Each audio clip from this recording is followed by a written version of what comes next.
Hi friends, எல்லாம் எப்படி இருக்கீங்க? நல்லா இருக்கீங்களா? இன்றைக்கி வந்து பார்த்தீங்கன்னா ஞாயிற்றுக்கிழமை. இன்றைக்கி ஒரு விலாக் தான் பார்க்க போகிறோம். எப்படியும் வாரத்தில் ஒரு 2 இல்லை 3 வீடியோவாவது போட்டலான்னு ட்ரை பண்ணுறேன். கண்டிப்பாக முடியலைங்க. ஆன்லைனில் கொஞ்சம் கிளாஸ் போயிட்டு இருக்கிறதுனால டைமே இல்லை. அதனால தான் வீடியோ சரியாக போட முடியலை. இந்த வீக்கோட நமக்கு கிளாஸ் முடியுது. நெக்ஸ்ட் வீக்லேருந்து நான் கண்டிப்பாக 2 or 3 வீடியோஸாவது போட நான் முயற்சி பண்ணுறேன். இன்றைக்கி ஞாயிற்றுக்கிழமை ரொம்ப நேரம் தூங்கலான்னு பார்த்தா குழந்தைங்க ஸ்கூல் போகிற அன்றைக்கெலாம் நம்ம வச்சிருக்கிற அலாரம் அடித்ததுக்கப்புறம் அதை ஆஃப் பண்ணிவிட்டு படுத்து தூங்குவோம். ஆனால் இன்றைக்கி குழந்தைங்களுக்கு ஸ்கூல் லீவு. ஆனால் தூக்கமே எனக்கு வரலைங்க. டெய்லி 4 மணிக்கு எந்திரிச்சு இப்போ சரியாக காலையில் டைமில் தூக்கம் வரமாட்டேங்குது. அதனால் இன்றைக்கி வந்துட்டு ஒரு 5 மணிக்கு எந்திரிச்சிட்டேன். எந்திரிச்சதுக்கப்புறம் என்னுடைய கணவர் வந்து பார்த்தீங்கன்னா மட்டன் எடுத்துகிட்டு வந்திருந்தார். அதை வந்து பிரியாணி செஞ்சு கொடுத்துட்டேன். வழக்கம் போல் ஞாயிற்றுக்கிழமைனா வெங்காயம் பூண்டு கொண்டு வருவார். அவர்கிட்ட பூண்டு வெங்காயம் அது கூட வந்து நாவப்பழமும் குழந்தைங்களுக்கு வாங்கி கொடுத்துட்டேன். இந்த நைட்டு கிட்டத்தட்ட எடுத்து ஒரு 5-6 மாதம் ஆயிடுச்சு. ஆனால் இன்னும் தையிலே அடிக்கலைங்க. சரி, இன்றைக்கி தான் கொஞ்சம் டைம் ஃப்ரீ ஆகுதுன்னு சொல்லிட்டு லலிதாக்கா வீட்டு மிஷினில் போய் அடிச்சிட்டு இருந்தேன். என்னோடய மிஷின் வந்து ரொம்ப நாள் ஆயிடுச்சா, அதனால் அது வந்து கொஞ்சம் தையல் வந்து சரியாக வரல. சரி, டைம் வேஸ்ட் பண்ணுவானா, ஒரே ஒரு நைட்டி தானேன்னு சொல்லிட்டு லலிதாக்கா வீட்டு மிஷினில் போய் அடிச்சிட்டு வந்தேன். அதே போல் என்னுடைய தையல் மிஷினோட நேம் என்னன்னு கேட்டிருந்தீங்க, என்ன பிராண்டுன்னு. நான் வந்து ராதா பிராண்டு தையல் மிஷின் தான் யூஸ் பண்ணிகிட்ருக்கேன். அது வாங்கி கிட்டத்தட்ட 7 இல்லைன்னா 8 வருஷம் இருக்கும். ஜெய்குட்டிக்கு வந்து பார்த்தீங்கன்னா 4 வருஷம் இருக்கும் போது அந்த தையல் மிஷின் வாங்கினது. பெருசாக எப்பயுமே கடைக்கு கொண்டுட்டு போய் அதை நான் ரிப்பேர்ஸ் சரி பண்ணினதே கிடையாது. ஆனால் இந்த டைம் தான் கொஞ்சம் மக்கர் பண்ணுது. அதை கொஞ்சம் சரி பண்ணணுங்க. குழந்தைங்களாம் வந்து மீன் கேட்டாங்கன்னு சொல்லிட்டு என்னுடைய கணவர் போயிட்டு காமலாபுரத்தில் மீன் எடுத்துகிட்டு வந்துட்டார். நிறைய பேர், ஏன் சிஸ்டர் நீங்கள் வந்து அதிகமாக மீன் சமைக்க மாட்டேங்கிறீங்க, அப்படியே சமைச்சா கூட அந்த ஜிலேபி மீன் தான் சமைக்கிறீங்கன்னு கேட்டிருந்தீங்க. நாங்கள் வந்து சேலத்தில் இருக்கிறதுனால சேலம் மெயின் இல்லை, சேலத்துலேருந்து ஒரு ஓமலூர்லேருந்து வந்து பார்த்திங்கன்னா உள்ள ஒரு வில்லேஜில் தான் இருக்கோம். எங்களுக்கு வந்து வெளியில் கிடைக்கிற வெரைட்டி மீன்ஸ்லாம் கிடைக்காது. ஒரு 2-3 வகை மீன் மட்டும்தாங்க கிடைக்கும். ஜிலேபி, கட்லா, அப்புறம் இன்னும் ஒரு 2-3 வகை இதுதாங்க எங்களுக்கு கிடைக்கும். நிறைய பேர் வந்து வீடியோவில் சொல்லும் போது ஆசையாக இருக்கும். வஞ்சர மீன், அது கூட வந்து கனவா, அப்படி இப்படின்னு நிறைய சொல்லுவாங்க. அதெல்லாம் வந்து பார்த்திங்கன்னா பார்க்க எனக்கு ரொம்பவே ஆசையாக தான் இருக்கும். ஆனால் நமக்கு கிடைக்கல. நம்ம ஏரியாவில் வந்து மீன் வெரைட்டி கொஞ்சம் கம்மியாக தான் கிடைக்கும். மேட்டூர் போனால் ஓரளவுக்கு நம்ம வாங்கலாம். ஆனால் மேட்டூருக்கு கிட்டத்தட்ட ரொம்ப நேரம் ட்ராவல், எங்களுக்கு ரொம்ப லாங்கு. அதனால் எங்களால் மேட்டூர் போக முடியல. வேணால் டைம் இருக்கும்போது குழந்தைங்களை கூட்டிகிட்டு போய் அங்கே ஒரு நாள் சாப்பிட வச்சு கூட்டிகிட்டு வரலாம். மீன் குழம்பு வந்து இன்றைக்கி ரொம்பவே ஈஸியான ஒரு மெத்தடில் தான் செய்ய போகிறோம். ஒரு எலுமிச்சப்பழ சைஸில் வந்து புளியை நல்லா தண்ணியில் போட்டு ஊற வச்சு நல்லா கரைச்சி எடுத்துக்கணும். அந்த தண்ணியை வேறு பாத்திரத்தில் வடிகட்டி எடுத்து வச்சுக்கணும்.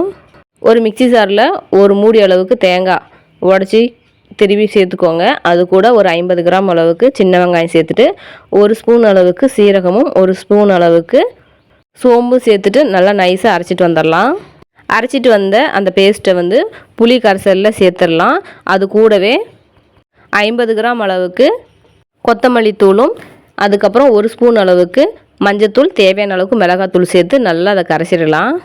ஒரு பக்கம் சாந்து வந்து ரெடியாக இருக்குது. இப்போ வந்து மண் சட்டி அடுப்பில் எடுத்து வச்சு அது ஹீட் ஆனதுக்கப்புறம் நல்லெண்ணெய் வந்து 70 ml சேர்த்துக்கிட்டு, கூட வந்து கடுகு சேர்த்து வெந்தயமும் சேர்த்தலாம். ரெண்டும் பொரிஞ்சதுக்கப்புறம் நம்ம ஒரு 9 பல் அளவுக்கு பூண்டு சேர்த்துக்கலாம். அது கூடவே 150 கிராம் அளவுக்கு சின்ன வெங்காயம் வந்து க்ளீன் பண்ணிவிட்டு கட் பண்ணி எடுத்துருக்கேன். அதையும் சேர்த்துட்டு ஒரு கைப்பிடி அளவுக்கு கருவேப்பிலையும் சேர்த்துட்டு நல்லா இதை வதக்கிடணும். நிறைய பேர் வந்து சிஸ்டர் உங்களுடைய வெயிட்லெஸ் என்ன ஆச்சு, நீங்கள் ட்ரை பண்ணுறீங்களா இல்லையான்னு சொல்லி கேட்டிருந்தீங்க. இல்லை ஃப்ரெண்ட்ஸ், என்னால் வந்து வெயிட்லெஸ் வந்து கண்டினியூ பண்ண முடியல. அதாவது சாப்பாட்டில் வந்து நம்ம கொஞ்சம் கண்ட்ரோல் பண்ணோம் அப்படின்னா உடம்பு வந்து ரொம்பவே வீக்கான மாதிரி ஆகிடுது. எந்த வேலையுமே செய்ய முடியல, ரொம்பவே லோவாக இருக்கிற மாதிரி ஃபீல் ஆகுது. அதனால் வந்து ஃபுட்டை என்னால் ரொம்பவே லோவாக எடுத்துக்க முடியல. அதே மாதிரி எக்ஸசைஸ் செஞ்சு நம்ம வெயிட்லெஸ் பண்ணலாம் அப்படின்னா என்னுடைய உடம்பு வந்து ஒத்துக்க மாட்டேங்குது. 3 ஆப்ரேஷன் பண்ணதுனால எனக்கு வந்துட்டு அடிக்கடி இந்த தையெல்லாம் ஒவ்வொரு டைமில் வந்து வலி எடுக்க ஆரம்பிச்சிடுது, இல்லைனா பேக் பெயின் ரொம்ப அதிகமாக ஆரம்பிச்சிடுது. அதனால் என்னால் வெயிட்லெஸ் பண்ணவே முடியலை. வாக்கிங் போகலாம் அப்படின்னாலும் 4 மணிக்கு எழுந்திரிச்சு சமைக்க ஆரம்பித்தா தான் ஜெய்குட்டி வந்து கரெக்டாக நம்ம ஸ்கூல் அனுப்ப முடியுது. அதனால் வாக்கிங்கும் போக முடியலை. அதனால் வெயிட்லெஸ் வந்து ஸ்டாப் பண்ணிட்டேன். வெங்காயம் நல்லா வதங்கினதுக்கப்புறம் ஒரு 3-4 தக்காளி பழம் கட் பண்ணி போட்டு உப்பு சேர்த்து நல்லா வதக்கிடலாம். நல்லா வதங்கினதுக்கப்புறம் பார்த்திங்கன்னா நம்ம ரெடி பண்ணி வச்சு அந்த சாந்தெல்லாம் எடுத்து இதில் ஊற்றிட்டு தேவையான அளவுக்கு தண்ணி சேர்த்துட்டு உப்பையும் சேர்த்து நல்லா இதை வந்து கொதிக்க விடணும். 20-25 நிமிஷம் போல் நல்லா இதை கொதிக்க விடணும். அப்போ தான் மீன் குழம்பு நல்லா டேஸ்ட்டாக இருக்கும். இது கொதிக்கிற கேப்பில் வந்துட்டு நம்ம மீனை க்ளீன் பண்ணலான்னு சொல்லிட்டு வெளியே எடுத்துகிட்டு வந்துட்டேன். மீனை வந்து பார்த்திங்கன்னா ஒரு 4-5 டைமாவது நல்லா அலசணுங்க. அப்போ தான் அது நல்லா இருக்கும். ஒரு 2 டைம் வந்துட்டு மீனை நல்லா க்ளீன் பண்ணிவிட்டு அதுக்கப்புறம் அதோட உப்பு கொஞ்சம் மஞ்சத்தூளும் சேர்த்து போட்டு நல்லா குலுக்கிட்டு அதை நல்லா கை வச்சு நல்லா கழுவிடணும். மீனை க்ளீன் பண்ணும்போது மீனுக்குள்ளே வந்துட்டு பார்த்திங்கன்னா அந்த கருப்பு கருப்பாக இருக்கிற பாட்டெலாம் கண்டிப்பாக ரிமூவ் பண்ணிடணும். இல்லைனா சாப்பிடும்போது கொஞ்சம் கசப்பாக இருக்கும். அதனால் அதையும் நல்லா சேர்த்து க்ளீன் பண்ணிடணும். அப்புறம் இந்த வெயிட்லெஸ்க்காக வந்து பார்த்திங்கன்னா நான் வீடியோ போட்டதுலேருந்து நிறைய பேர் எனக்கு வந்து இந்த நியூட்ரிஷன் கம்பெனிலேருந்துட்டு நிறைய பேர் மெசேஜ் பண்ணிகிட்டே இருந்தாங்க. இதை வந்து நிறைய எடுத்துக்கோங்க, இது வந்து உடம்புக்கு எந்த பிரச்சனையும் இல்லை, இதை எடுத்துக்கிட்டிங்கன்னா கண்டிப்பாக உங்களுக்கு வந்து வெயிட் லாஸ் ஆகும்னு சொல்லியிருக்காங்க. ஆனால் எனக்கு அதை எடுத்துக்கலாமா எடுத்துக்கக்கூடாதான்னு எனக்கு தெரியலை. அது ஹெல்த்தி தான், எந்த ஒரு பிரச்சனையும் இல்லைன்னு சொல்கிறாங்க. இருந்தாலும் வந்து வீடியோலாம் நிறைய சர்ச் பண்ணி பார்க்கும்போது ஒரு சில பயம் இருக்க தான் செய்யுது. அந்த நியூட்ரிஷன் வந்து எடுத்துக்கலாமா எடுத்துக்கக்கூடாதான்னு சொல்லிட்டு உங்களுக்கு தெரிஞ்ச ஒரு சில விஷயம் இருந்துச்சுன்னா சொல்லுங்கள், நான் தெரிஞ்சுக்கிறேன். குழம்பு நல்லா கொதிச்சதுக்கப்புறம் 2 கிலோ மீன் எடுத்துகிட்டு வந்திருந்தாங்க. அதில் வந்து 1 கிலோ அளவுக்கு பொரிக்கிறதுக்கு எடுத்துகிட்டு வச்சுட்டு அதுக்கப்புறம் குழம்புக்கு தனியாக பீஸ் கட் பண்ணி கொடுத்துருந்தாங்க. அதை வந்து எடுத்து இந்த குழம்புல போட்டுட்டேன். குழம்புல போட்டு ஒரு 5 நிமிஷம் போலையாவது விடணும். அப்போ தான் குழம்பு கெட்டு போகாது. அதே போல் ரொம்ப நேரம் மீனை குக் பண்ணவும் விட்டுறக்கூடாது. ஏன்னா நம்ம மீன் வந்து பார்த்திங்கன்னா ரொம்ப நேரம் குக் ஆகிடுச்சு அப்படின்னா சீக்கிரமாக வந்து அப்படியே தனித்தனியாக முள் தனியாக குழம்பு கறி தனியாக அந்த மாதிரி போயிடும். அதனால் ரொம்ப நேரமும் குக் பண்ணக்கூடாது. மீன் போட்டதுக்கப்புறம் ஒரு 5 நிமிஷம் போல் நல்லா கொதிக்க வச்சுட்டு அதுக்கப்புறம் அடுப்பு ஆஃப் பண்ணிடலாம். கொத்தமல்லி தலை சேர்த்துட்டு அடுப்பையும் ஆஃப் பண்ணிட்டேன். அடுப்பு ஆஃப் பண்ணதுக்கப்புறம் கூட பார்த்திங்கன்னா இந்த மண்சட்டியில் இருக்கிற ஹீட்டுனால அந்த குழம்பு வந்து கொதிச்சிட்டு தான் இருக்குது. சரி, மீன் குழம்பு வச்சாச்சு. இப்போ மீனை பொரிக்கலான்னு சொல்லிட்டு எப்பயும் வாங்குகிற மசாலா வாங்காமல் மீன் கடையிலே கொஞ்சம் மசாலா வாங்கிட்டு வந்துட்டாங்க பொரிக்கிறதுக்கு.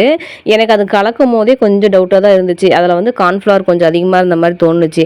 சரி பார்க்கலாம், ட்ரை பண்ணி பார்க்கலாம் அப்படின்னு சொல்லிட்டு மீனெல்லாம் போட்டு அதில் கலந்து ஒரு 1/2 மணி நேரம் போல் ஊற வச்சுட்டேன்.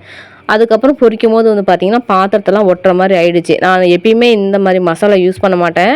நான் வந்து மணக்காடு மசாலா யூஸ் பண்ணுவேன், அது நல்லாயிருக்கும். இந்த மசாலா யூஸ் பண்ணி இந்த டைம் எனக்கு டேஸ்ட்டும் பிடிக்கல, சரியாக செஞ்சு கொடுத்த ஃபீலுமே எனக்கு இல்லை ஃப்ரெண்ட்ஸ். கலந்து ஒரு 1/2 மணி நேரம் ஓட்டுன்னு சொல்லிட்டு விட்டுட்டேன். கலெக்டர் ஆஃபீஸ்லேருந்து உங்களுக்கு கால் வந்துச்சு. அவங்க என்ன சொன்னாங்க அப்படின்னு சொல்லிட்டு நிறைய பேர் கேட்டுகிட்டே இருந்தீங்க. வில்லேஜ் ஃபுட் வீடியோ வந்து போட்டுட்ருக்கும் போது ஒரு 9 நாள் போட்டிருந்தேன். 10வது நாள்லாம் வந்து பார்த்திங்கன்னா கலெக்டர் ஆஃபீஸ்லேருந்து நமக்கு ஈவினிங் போல் ஒரு கால் வந்துருந்துச்சு. அட்டன் பண்ணி ஹலோ சொல்லுங்கள், யார் பேசுகிறீங்கன்னு கேட்டேன். அப்போ வந்து நான் கலெக்டர் ஆஃபீஸ்லேருந்து பேசுகிறேம்மான்னு சொல்லிட்டு ஒரு சார் தான் பேசியிருந்தார். அவர் வந்து பார்த்திங்கன்னா ரொம்பவே சாஃப்டாக தான் பேசியிருந்தார், ஹார்டாலாம் எதுவுமே பேசலை. என்ன கேட்டிருந்தாருன்னு பார்த்தீங்கன்னா, எதனாலம்மா அந்த வீடியோ எடுத்து போடுறீங்க, நீங்கள் தானே ஃபஸ்ட்டு அந்த வீடியோ எடுத்து போடுறவங்க நீங்கள் தானேன்னு கேட்டாங்க. 100 நாள் வேலையில் வந்து நீங்கள் தான் அந்த வீடியோ எடுத்து போடுறீங்களான்னு கேட்டாங்க. ஆமாங்க சார், நான் தான் எடுத்து போடுறேன் அப்படின்னு சொல்லியிருந்தேன். யாராவது சொல்லி எடுத்து போடுறீங்களா, நீங்களே எடுத்து போடுறீங்களான்னு கேட்டாங்க. அது வந்து நானாக எடுத்து போட்டதான், என்னுடைய ஓன் கண்டென்ட்டு தான். அதனால் நான் தான் சார் எடுத்து போட்டேன்னு சொல்லியிருந்தேன். அப்புறம் நீங்கள் இந்த வீடியோ போடுறீங்க, உங்களுடைய கிளர்க்குக்கும் உங்களோட பணியாளருக்கும் இது தெரியுமா தெரியாதான்னு கேட்டிருந்தாங்க. உண்மையாலுமே அவங்களுக்கு தெரியாதுங்க.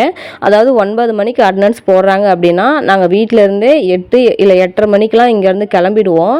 அதே மாதிரி என்ன மாதிரியே நிறைய பேர் முன்னாடியே வந்து இருந்துக்குவாங்க. சரி, அவங்கக்கிட்ட வந்துட்டு நான் வீடியோ எடுத்துருவேன். 9 மணிக்கு தான் அட்டனன்ஸ் போடுவாங்க. அதுக்கு முன்னாடி எல்லா வீடியோ நான் எடுத்துருவேன். அவங்களுக்கு தெரியவே தெரியாது. அதனால் நான் தெரியாதுன்னு தான் சொன்னேன். அவங்க வந்துட்டு வேண்டாமா, இதுக்கு மேலே இந்த வீடியோ போட வேண்டாம்னு சொன்னாங்க. ஏங்க சார்னு சொல்லி கேட்டதுக்கு அப்புறமா தான் சொன்னாங்க, இது வந்து பார்த்தீங்கன்னா கட்சி ரீதியாக பிரச்சனை வந்துடும், உங்களுக்கு பணம் கொடுத்து உங்கள் உள்ளூரில் இருக்கிற கட்சி ஆளுங்களே இந்த மாதிரி வீடியோ போடுங்க அப்படின்னு சொல்லி நீங்கள் போட்ட மாதிரி வந்துடும். அது வந்து எதிர்கட்சியில் வந்து கொஞ்சம் பிரச்சனை உருவாக்குவாங்க.